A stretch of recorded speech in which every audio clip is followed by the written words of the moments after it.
Hello students, जैसा कि आप लोगों को पता है बोर्ड परीक्षा चालू हो चुकी है।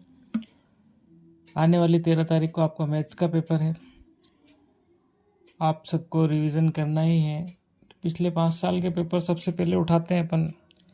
तो उसी क्रम में आज अपन देख रहे हैं 2019 का जो पेपर था उसके ऑब्जेक्टिव क्वेश्चंस जो एक एक अंक के होते हैं, विकल्प वाले प्रश्न, उनको देखते हैं अपन। सही विकल्प चुनकर अपनी उत्तर पुस्तिका में लिखिए। 96 और 404 का HCF क्या होगा? इसको थोड़ा सा सॉल्व करके देखते हैं अपन। वेरी इजी है, वैसे बहुत इंपॉर्टेंट क्वेश्चन है, बहुत बार आया है प्रश्न परीक्षा में, तो वैसे याद हो गया। लेकिन इसको सॉल्व कैसे करते हैं? 96 डिवाइडेड बाय 404, 4 टाइम्स गया, ये 4 बार गया,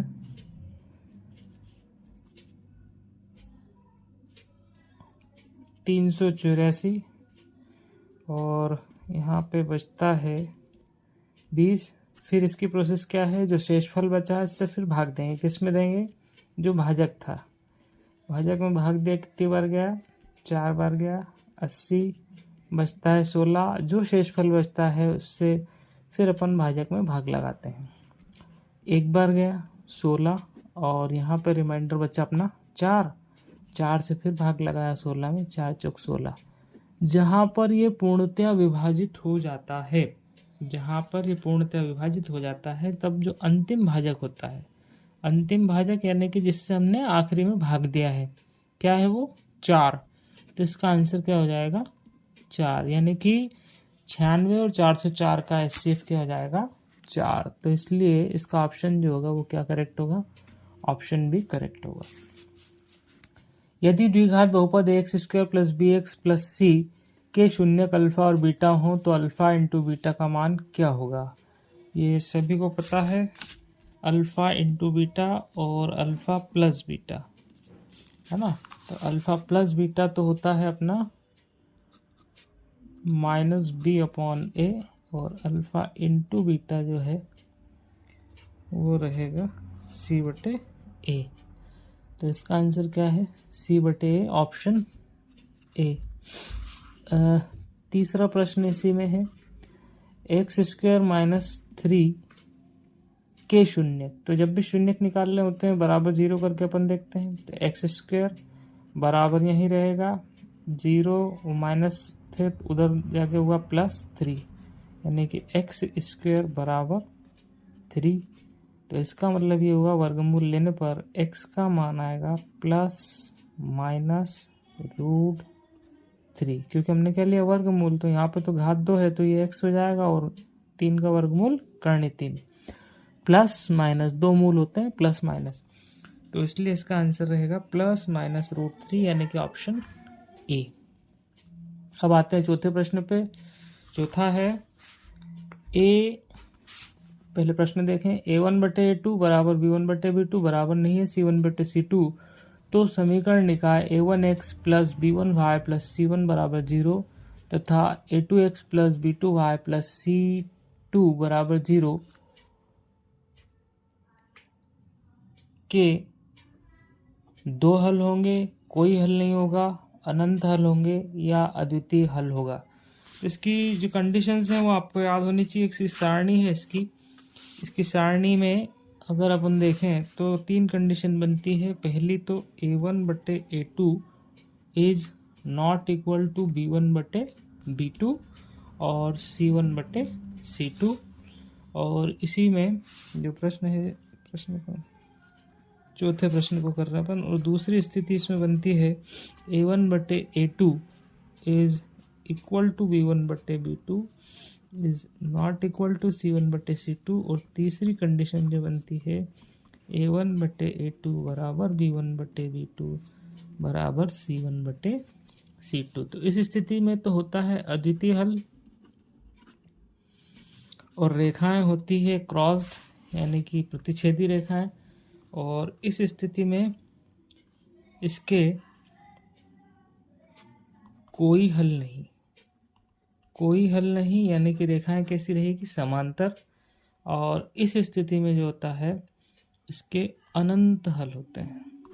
और अनंत हल कब संभव है? जब रेखाएं एक के ऊपर एक लाई कर रही हो, जैसे एक है और इसी के ऊपर एक और रेखा आ गई है, यानी रेखाएं कैसी हो, संपाती। तो ये सारणी हमें जो है ऑब्जेक्टिव के 3 से 6 क्वेश्चन कंप्लीट कराती है, और हर साल हर पेपर में लगभग 2 क्वेश्चन इसके आते ही हैं, वो किसी भी रूप में पूछ ले।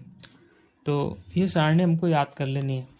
तो इसी से पूछा गया प्रश्न है कि अगर a1/a2 बराबर b1/b2 बराबर नहीं है c1/c2, तो समीकरण निकाय a1x plus b1y plus c1 बराबर 0 और a2x plus b2y plus c2 बराबर 0 के, तो इसका क्या हल होगा? इसका उत्तर होगा का कोई हल नहीं होगा, यानी कि ऑप्शन नंबर बी। पांचवा, x minus 2y is equal to 0 और 3x plus 4y minus 20 is equal to 0, ये रेखाएं आपस में प्रतिच्छेद करती हैं, संपाती है, समांतर है, इनमें से कोई नहीं। कैसे हल करना है? पहले समीकरण लिखेंगे x माइनस 2y, है ना, ये वाला सवाल, x माइनस 2y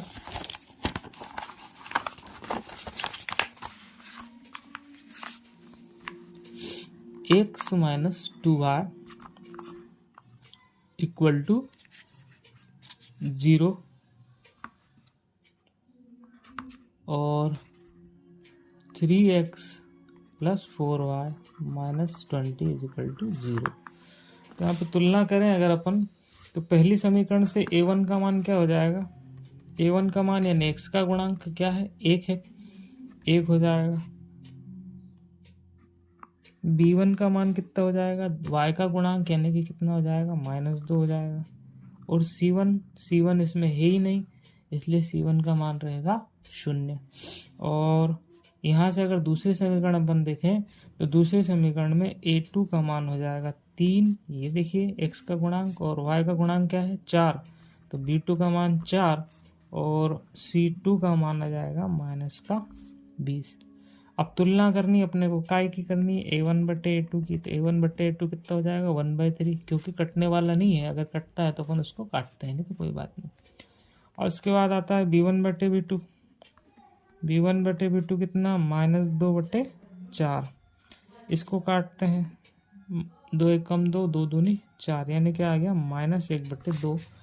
और c1/c2 देखते हैं, तो c1 जो कि पहले में 0 है और c2 कितना जाएगा? -20, यानी अनुपात हो गया 0।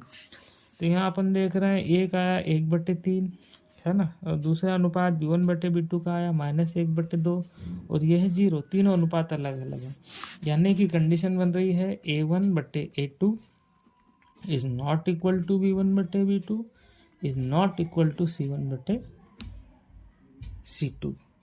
अब पहली कंडीशन देखते हैं, a1/a2 is not equal to b1/b2, और इससे सिद्ध होता है कि इसका हल क्या होगा। हम दूसरी कंडीशन पे जाते ही नहीं।